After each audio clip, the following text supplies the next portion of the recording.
The sound of papers shuffling and boots shifting in polished shoes filled the courtroom with a quiet tension. People had shown up expecting a routine day, maybe an argument or two between attorneys, a couple of objections, and another step toward a verdict. What they didn't expect was what came next. No one knew the name they were about to hear. No one had guessed that the woman in the back row, quiet, still, and almost invisible, was not there to observe. She was there to reveal something buried.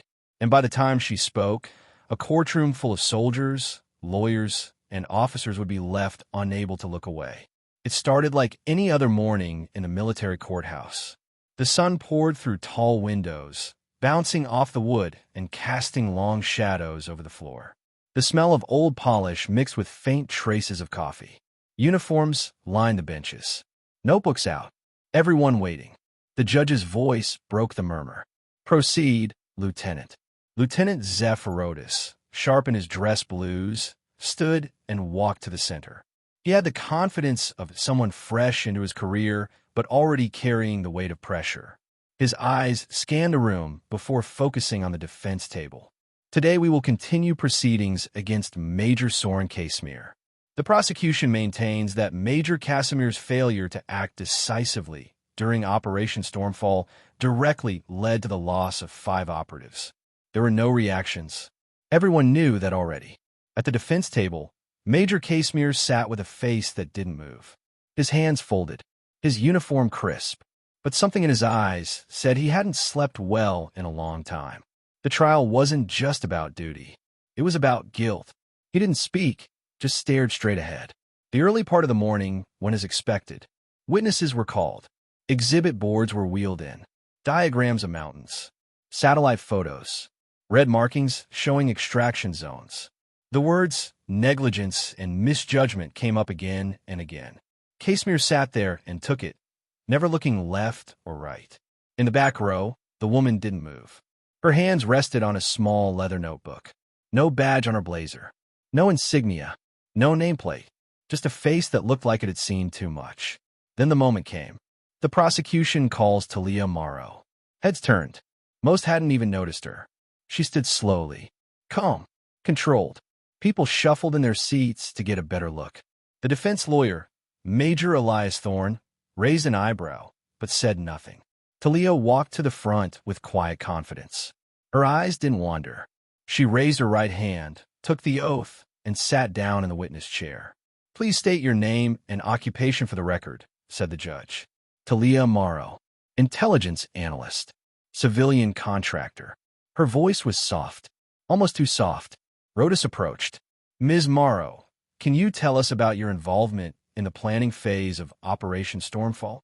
"I reviewed terrain intelligence and satellite surveillance of the target region. I also analyzed reports from local informants regarding the presence of militia groups." Her tone didn't change. Clear, calm, but barely loud enough to carry. The court reporter leaned forward. "I'm sorry, could you repeat that?" Thalia nodded and said the same thing again, still too quietly. The judge, Colonel Blackwood, shifted in her chair. Her posture, rigid and sharp, radiated authority. "Ms. Voss, please speak up. We need to hear your testimony clearly." "Yes, Your Honor." She adjusted the mic slightly, but didn't raise her voice much. The room leaned forward together. Rodas continued. "Were there any inconsistencies in the intelligence?" "Yes." Reports varied on militia strength, particularly regarding reinforcements. "I submitted a recommendation for further reconnaissance before proceeding." "Was that recommendation followed?" "No." Major Thorne stood. He had the confidence of someone used to being the smartest person in the room. He didn't smile, but the air around him felt smug. "Ms. Voss," he said, "what was your clearance level during the time of this operation?" "I had access appropriate for my assigned responsibilities." "So not combat-level decision authority?" "No." Thorne took a step closer. "You make a lot of judgments in hindsight, but you weren't there. You weren't on the ground. You weren't responsible for lives." "Objection," Rodas said quickly. "Sustained," said the judge, but she didn't look away from Thalia. Something about the woman's voice, or maybe the way she carried herself, had unsettled her. Thorne kept going. "Do you have any field experience, Ms. Voss?" There was a pause. Thalia glanced toward the gallery, toward a man in uniform with silver hair who had been staring at her since she entered the room. Yes, she answered slowly. But it's classified. Thorne tilted his head. Convenient. My testimony concerns the intelligence I provided, not the execution of the mission. As she answered, her words began to shift. Not louder, but sharper. More technical. She spoke about encryption methods, fallback protocols, frequency hopping. Several officers looked at each other. This wasn't common analyst knowledge. Then came a photo. The remains of a bombed building. Rodas held it up. Do you recognize this location? Yes. That was the extraction point. And your intelligence missed the presence of hostile forces there. I advised further recon. It was not approved. Every word was steady, measured, almost too controlled. The older man in the gallery leaned forward, his hands gripping the wooden rail in front of him. Based on the intelligence Major Casemere received, was his decision to abort the extraction justified? Thorne pressed.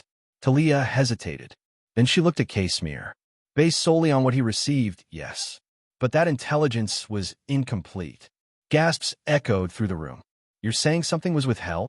My assessment contained information that was not in his briefing. Judge Blackwood leaned forward. What was left out? Thalia glanced once more toward the gallery, then turned back to the judge. Her voice barely rose above a whisper. The team had uncovered evidence of unauthorized weapons transfers to local militias. It felt like the room forgot how to breathe. Casemere turned, his mask cracking for the first time. Blackwood's gavel tapped the desk once. Order. Then she stared at Thalia and said firmly, Ms. Morrow, I will ask one last time. Speak louder. And Thalia leaned toward the mic, eyes locked on the judge. Phantom Sierra 72 Alpha. The room froze. A few people turned their heads like they didn't hear her right. Others sat up straighter. Judge Blackwood's fingers tightened around the edge of her bench. What did you just say? She asked, voice lower now. Phantom Sierra 72 Alpha, Thalia repeated. It wasn't a name. It wasn't a location. It was something else. Something no one expected to hear in a courtroom. Several officers looked at each other. One colonel reached into his briefcase and quietly tapped his phone screen. The air changed. Suddenly, it felt heavier. Thorne's lips pressed together. He stepped forward, slower this time. That call sign, he said carefully, does not appear in any official mission report. Thalia didn't blink. That's because it was never supposed to. The judge leaned forward. Ms. Morrow, explain what Phantom Sierra 72 Alpha is. I can't, she said. Not in open court. Rodas glanced at the prosecution table, then stood. Your Honor, we may need to move to a closed session. Blackwood nodded once. Clear the courtroom. Everyone without level 6 clearance. Out. Now. People started to leave. Slowly at first, then with urgency. Uniforms stood and filed out. A few civilians looked confused, but the guards waved them toward the door without speaking. Within minutes, only 10 people remained. The judge, both attorneys, Thalia, Casemere, a handful of officers, and 2 agents from military intelligence who had appeared without introduction. Blackwood turned to Thalia again. We're secure. Speak. Thalia opened her notebook but didn't read from it. Instead, she looked directly at the judge. 3 months before Operation Stormfall, I was pulled into a shadow briefing at Fort Travis. I was told the extraction mission had a dual purpose: pull the team out and recover something they weren't supposed to find. What was that? Thorne asked. A hard drive. It contained intercepted communication between U.S. military contractors and private arms brokers. The drive linked them to illegal weapons shipments in the region. Casimir's jaw tensed.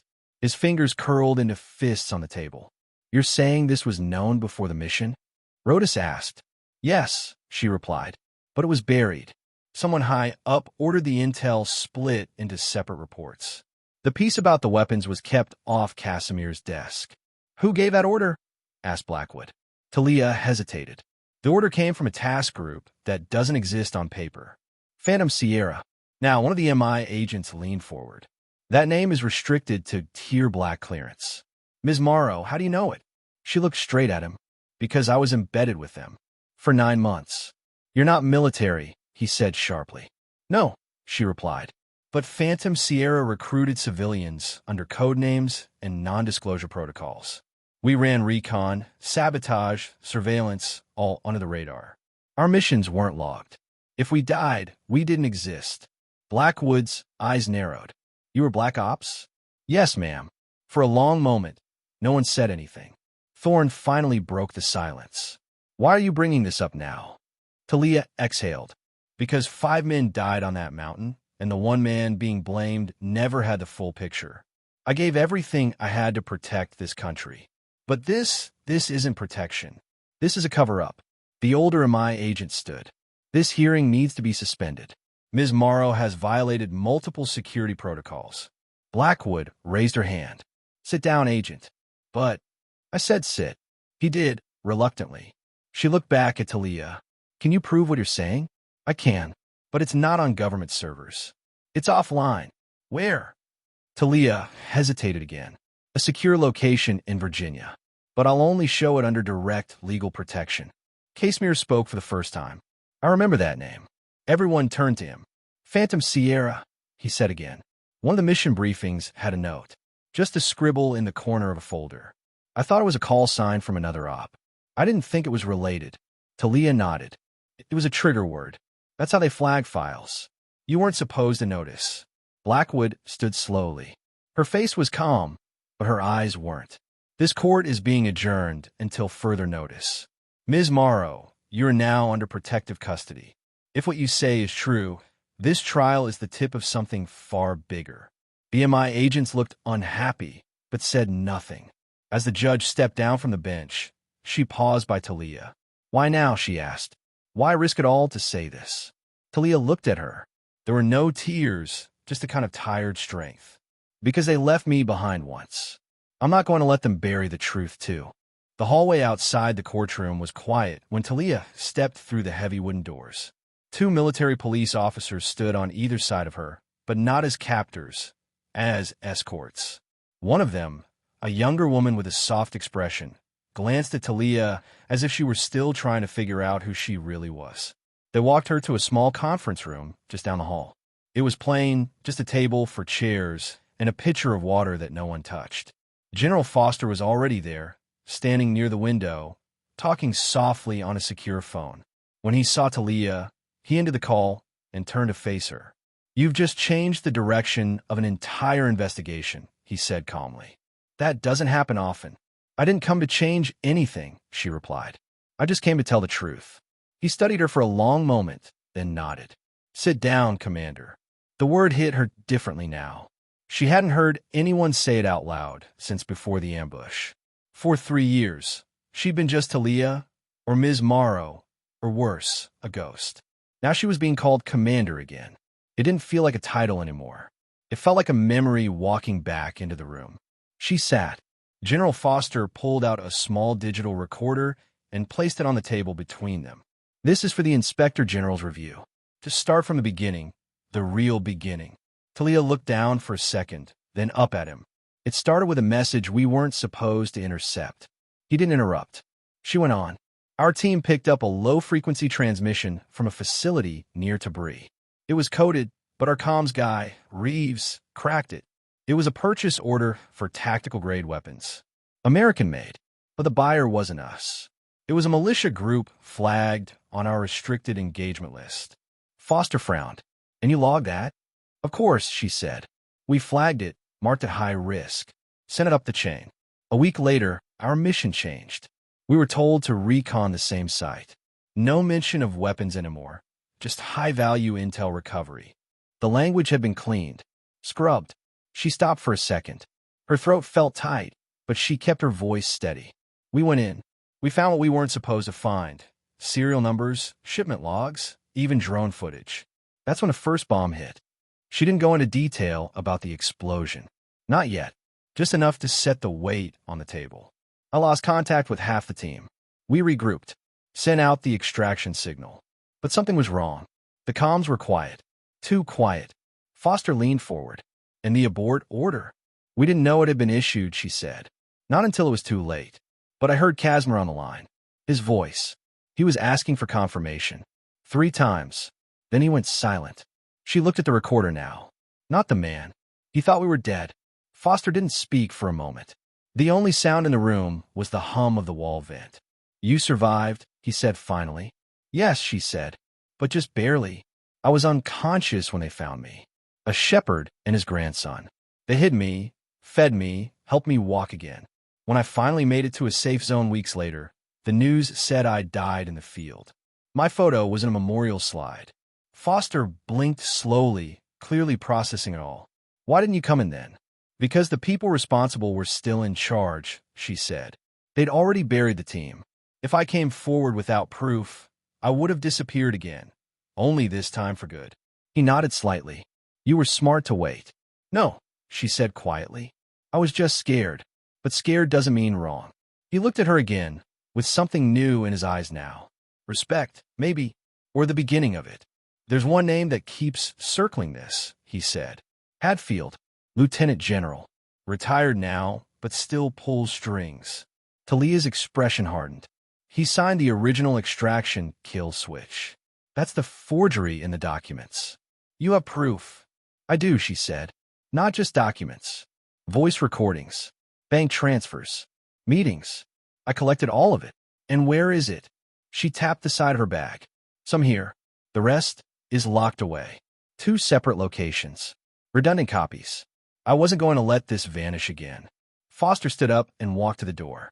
He opened it slightly and nodded at someone outside, then returned to the table. Ms. Morrow, Commander, you're going to need full protection from this point on. If what you're saying is true, you've just walked right into the center of something massive. Political, military, criminal. I know, she said, but I don't care anymore. I'm done hiding. I'm done watching other people take the blame for orders they didn't give. The door opened again, and Colonel Vega entered quietly. He looked tired, more tired than before, but he gave her a small nod as he stepped inside. I came as soon as I heard, he said. You're right. Thalia stood and met his eyes. No, but I will be. He gave her a rough smile. You always were the stubborn one. Learn from a best, she said softly. Foster gave a half chuckle, then turned serious again. We're moving you to a secure site. Now, after that, I want everything. Every file, every log, every name. He extended his hand. This is your moment, Commander. Let's do it right. She shook his hand, firm and without hesitation. We will. The armored vehicle moved through the city with tinted windows and quiet engines. Thalia sat in the back seat with Colonel Vega across from her. He hadn't said much since they left the courthouse, but she could tell he was still piecing things together. Not just about what happened, but about her. I went through your memorial file after the hearing, he finally said. It was detailed. Too detailed. Pictures of wreckage. A DNA report. Even a funeral program.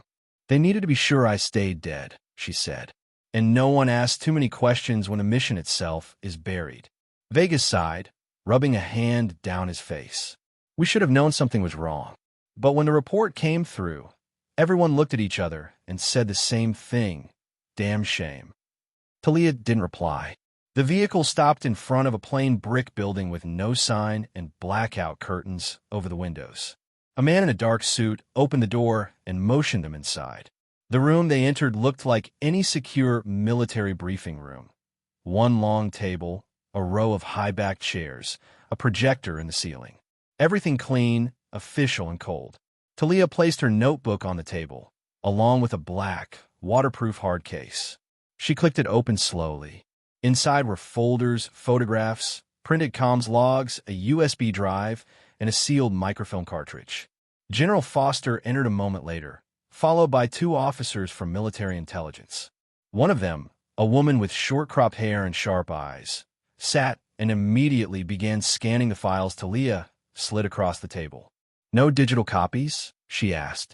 There are, Thalia said, but this is the clean set. Original evidence. The rest are stashed in 2 different locations. One in D.C., one offshore.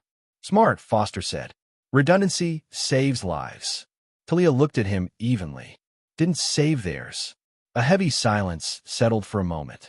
Then Foster gestured for her to begin.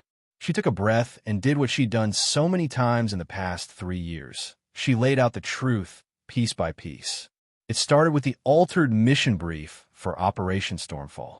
She showed the original document she'd submitted, warning of discrepancies in local militia strength and the need for deeper reconnaissance. Then she placed beside it the edited version Major Casimir received. Stripped of urgency, stripped of risk, clean and clear. That was the first lie, she said. And someone made sure it got through the chain of command without my notes. The intelligence officer leaned in, comparing timestamps, headers, and metadata. This version was scrubbed and recompiled. Whoever did this had full access to the classified report archive. Thalia nodded. And high-level clearance. She moved on to the comms logs. These are from Stormfall. You can hear Major Casimir ask for confirmation 3 times before calling off the extraction. They told him we were already dead, but our distress signal was still active. She clicked play on a small recorder. A voice came through, shaky, tight with stress, but unmistakably Major Casimir. Confirm aboard. I repeat, confirm aboard. Are you certain team is Kia? Please advise, over. 3 seconds of silence. Then a new voice, colder, firmer. Extraction canceled. Repeat, extraction canceled. Stand down and return. This comes from top.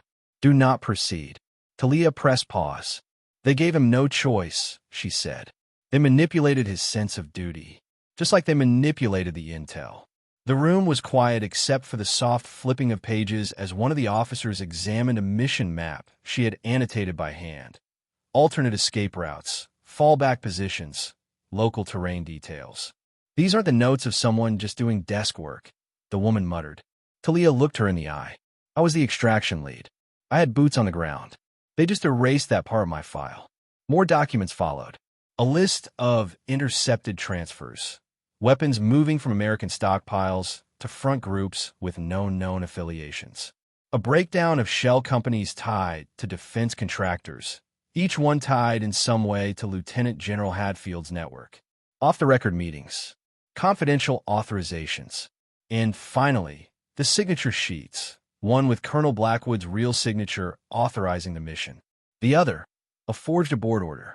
She slid both pages forward. This is where they made her a scapegoat. She spent 3 years believing she gave that kill order. But she didn't. General Foster leaned forward, inspecting the ink, the differences in pen pressure, signature alignment. This is deliberate, he said. Forged and backdated. And whoever did it had access to classified command logs. Thalia nodded. The chain is dirty, General. Not just Hadfield. There are others. People who've made a fortune turning war into business. Vega finally spoke. And the ones who try to stop it. Declare dead, Thalia said. Just like we were. She took a moment before opening the final folder, photographs. Her team. Reeves, the comms specialist. Farron, the medic. 2 others. Laughing. Training. Preparing for a mission they believed would change things. They died believing someone would tell their story, she said softly. That someone would make it right. Foster sat back in his chair. You just did. Not yet, she said. There's more. I know who gave the order to forge those signatures. I know who rerouted the extraction. I even know the name of the man who intercepted our final transmission before the building was hit. You have evidence? Asked the intel officer. Thalia opened a microfilm container. Everything. It's all here. But you'll need to act fast. If they know I'm alive, they'll move to cover the rest. General Foster nodded slowly. Then let's make sure they don't get the chance. Word of the courtroom revelation spread fast. By the next morning, Thalia's name, and her survival, was already echoing through quiet corridors and behind closed doors at the Pentagon. People who once signed off on her death were now scrambling to rewrite their own stories. But inside the secure facility where she stayed under protective detail, Thalia wasn't thinking about the headlines. She was thinking about her team. They trusted me, she told Colonel Vega, quietly as they sat in the dim light of a guarded office, waiting for a second debriefing. I gave the final go-ahead. I told them we'd get out. That help was coming. They died believing that, Vegas said. And that's the part one can't stop thinking about. A young officer entered the room with a file in hand. Commander Morrow, sir, he said respectfully. We've matched the forged signature to a handwriting sample from Lieutenant Colonel Brett Mathers, logistics chief for Hadfield's command. Thalia didn't react outwardly, but her fingers tightened on the notebook in her lap. Mathers. He had been a name in the periphery, always nearby, but never fully visible. He was also the officer who had once signed her clearance paperwork years ago. She remembered the way he had looked through her, like she wasn't supposed to ask questions, just do her part. "Is he in custody?" she asked. "Not yet," the officer admitted. "But we've frozen his accounts. General Foster is issuing a warrant as we speak." "Too slow," Vega muttered. "He'll vanish." "Not if he doesn't know what we have," Thalia said. She stood up. "We need to push this further now. Not in briefings, not in reports. I want a full chain of command audit. I want to know who signed what, where the orders were transmitted from, and who rerouted our distress call before it reached Casimir." The officer hesitated, but Vega nodded. "She's right. Every hour we wait, they're rewriting the past." Thalia was escorted into a larger situation room, where Brigadier General Foster stood at a map surrounded by digital files and real-time intel feeds. When he saw her, he waved her over. "We've traced the rerouted comm signal to a relay tower outside Bahrain," he said. "The signal went dark 5 minutes after your last broadcast. Whoever intercepted it had clearance and access codes, which means it was someone within our own system," Thalia said. Foster nodded grimly. "Yes, and we found something else. Someone ordered the cleanup team before the blast. They were ready to declare the site unrecoverable before your team even stopped transmitting." Thalia felt like someone had punched her in the chest. "They planned to bury us before we were dead," she said. "They never expected you to walk out," Foster added. "But now that you have, the cracks are starting to show." By the afternoon, a quiet arrest was made at a nearby military facility. Lieutenant Colonel Mathers was taken into custody while trying to board a private flight. In his briefcase was a USB stick, a burner phone, and a set of forged credentials. He said little during questioning, but what he didn't say was almost louder than what he did. "We're getting close," Foster told Thalia that evening. "But Hadfield is still the center of it all. He's gone dark, not answering comms, no appearances. Last tracked entering a secure compound in Virginia. Private property. He'll try to destroy the rest of the evidence," she said. Vega looked at her, concern creasing his brow. "You think he'll run?" "No," she said. "He'll strike first. He's the kind of man who doesn't run from a threat. He eliminates it." The general looked toward one of the monitors showing live surveillance footage from Hadfield's known properties. "We'll keep you under full protection," he said. "I'm not afraid," Thalia replied. "But I need something from you, sir." "Name it.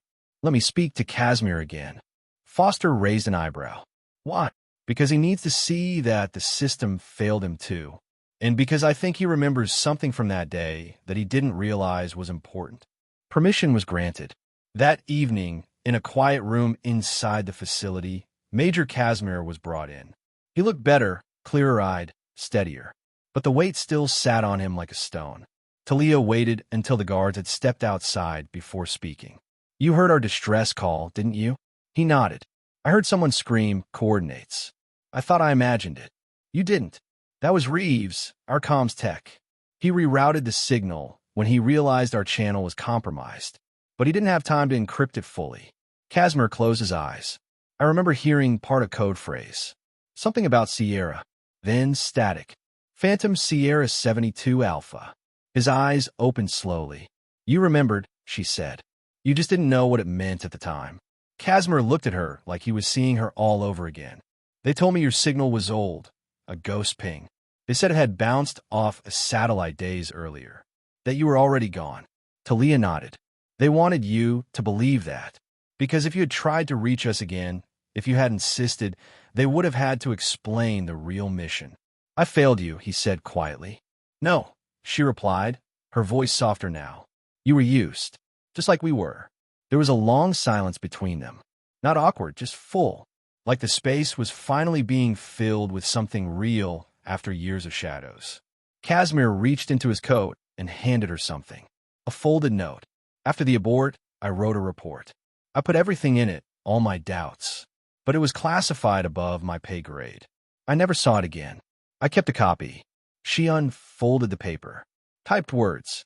timestamps, and at the bottom, in neat handwriting, a board order confirmed but questioned.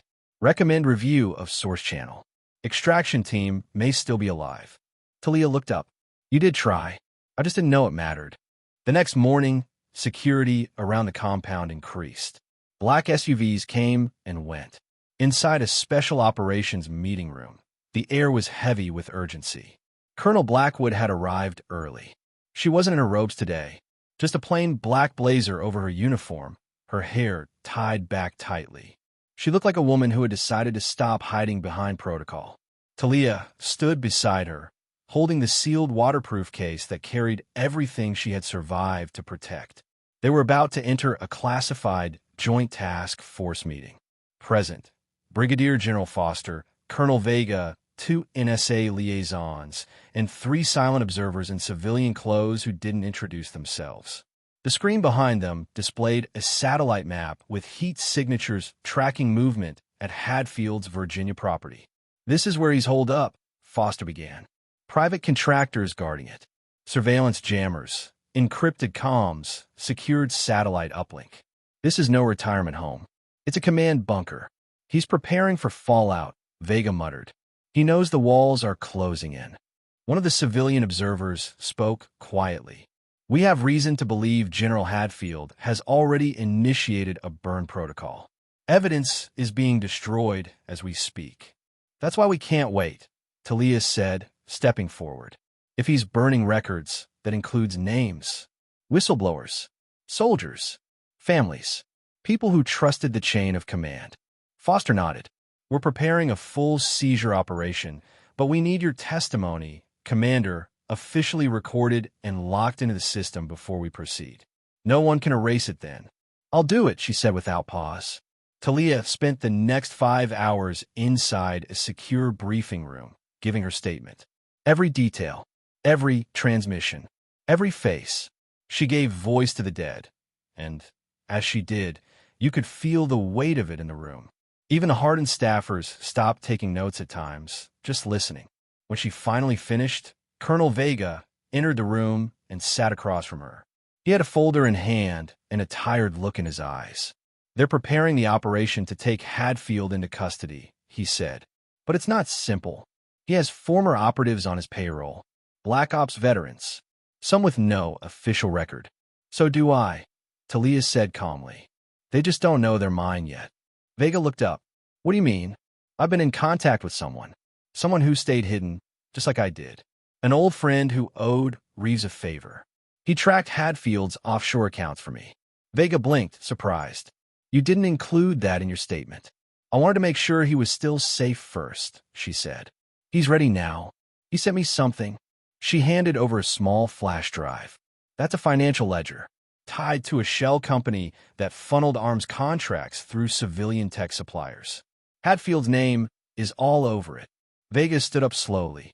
You realize this doesn't just prove corruption. It proves treason. I know. That evening, a convoy moved toward Hadfield's compound. At the same time, General Foster and Thalia held a press briefing.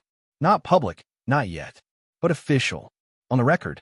In it, Thalia named the operatives lost in Phantom Sierra. She spoke of the orders they followed, the final moments, and the betrayal that took them down. She read from her field notebook, not in a dramatic voice, but in one so calm it made people listen harder. She said their names like they still mattered, like they hadn't been buried by paperwork in silence. They didn't die because of poor judgment, she said. They died because someone decided their lives were less important than profit. I came back to change that. When she finished, Foster stepped forward. This investigation is ongoing, but the integrity of this institution requires that we face what happened. Today, we confirm that an internal probe has found multiple breaches of conduct, including evidence tampering, forged orders, and obstruction of justice. Arrests are being made. He didn't name names, but inside the walls of military command, everyone already knew.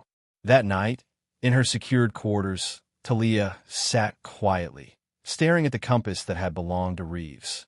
It was still scratched, still cold. She remembered his voice. The last thing he said, if we don't make it, promise me you'll tell someone. Just one person who'll believe you. She had. and now the world was listening. The next morning, Colonel Blackwood arrived unannounced. She stood in the doorway, silent for a moment. "I read the original orders again," she said. "You were right. The signatures don't match." "I missed it. You weren't supposed to catch it," Thalia replied. "They used your name because it meant something." Blackwood stepped into the room and placed something on the table. Her Distinguished Service Medal. "This should have gone to your team," she said. "They earned it more than I ever did." Thalia looked at it for a long time, then pushed it back across the table. They didn't need a medal. They needed a commander who didn't leave them behind. "You didn't," Blackwood said gently. "You came back for them. That matters." There was a long silence. "They're bringing in Hatfield today," Blackwood added. "Foster says you can be there if you want." Thalia nodded. "I'll be there. I want to see his face when he realizes the story didn't end the way he wrote it." The sun was beginning to set when the news broke. Lieutenant General Hatfield had been taken into custody without a shot fired. His private security team stood down. No resistance, no grand speech. Just a man walking out of the dark house with his hands behind his back, his face blank. Reporters weren't allowed near the compound, but word spread quickly. Across bases, offices, and quiet homes where medals sat in dusty frames. People were finally hearing the truth. At a nearby facility, Thalia stood behind a one-way mirror. She watched as Hatfield sat across from a military prosecutor. He looked tired, older than the last photo of him on file. The man who had once sent orders from the safety of a leather chair now looked small in a plain interrogation room. "You never expected anyone to come back," Thalia said quietly. General Foster stood beside her. "Men like him count on silence. Count on time erasing everything." "But it didn't." "No," she agreed. "Not this time." Later that evening, a private memorial was held for the Phantom Sierra team. Not the fake ceremony the families were once invited to, the real one. This time, with their names spoken clearly, their faces shown on screen, and the truth printed on every program handed out. Thalia stood beside the podium. She didn't wear a uniform, not even now, just a simple black jacket and the compass Reeves had carried. She didn't need rank to be heard anymore. She spoke with steady words, not from a script, from her memory. "These 5 soldiers," she said, "were left behind because they uncovered something dangerous. They followed orders, they trusted their leaders, and they died with honor. But that honor was stolen when lies replaced their story. Today, we take that back." She paused, looking out over the audience, families, officers, survivors. They believed the truth would matter someday, that justice would find a way, even if they couldn't. She turned slightly to look at a framed photo of the team. All of them smiling. All of them alive. "I survived to keep that promise." When the ceremony ended, the families came to her one by one. Some with tears, some with smiles, most with both. A mother hugged her for a long time, without speaking. A young man who'd lost his sister simply said, "Thank you for bringing her home." Outside, the night air was cool. Thalia stepped away from the crowd and found herself standing beside Colonel Vega and Colonel Blackwood. Neither spoke for a moment. They didn't need to. "You did it," Vega finally said. "You gave them back their truth." Thalia shook her head gently. "I didn't do it alone." "You carried it the farthest," Blackwood replied. "And you carried it quietly." They stood together for a while, watching the families leave with heads held higher than before. "I've been asked to testify before the Armed Services Committee," Thalia said softly. "Foster says it'll help cement the case. Stop this from ever happening again." "You'll do it?" Vega asked. She nodded. "I will, but not for me. For every soldier who thinks speaking up won't matter." Blackwood looked at her, pride and sorrow mixed on her face. "You've changed something, Thalia, not just in court, in people's hearts." As the final cars pulled away and the building lights dimmed, Thalia reached in her pocket and pulled out something small, a coin Reeves used to flip during missions. She held it in her palm, the metal warm now from her grip. "He used to say," she whispered, "heads we make it, tails we try anyway." She smiled faintly. "We tried anyway." A beat passed. Then Vega said what had been sitting between them all. "Some stories die in silence. But yours didn't." "No," she agreed, "because silence can be broken. And it was not with shouts or weapons, not with revenge, but with a whisper that made the world stop and listen. A whisper that became a voice. And that voice carried a lesson too important to ignore. The truth might be buried, but it never dies. It waits for someone brave enough to carry it back to the light.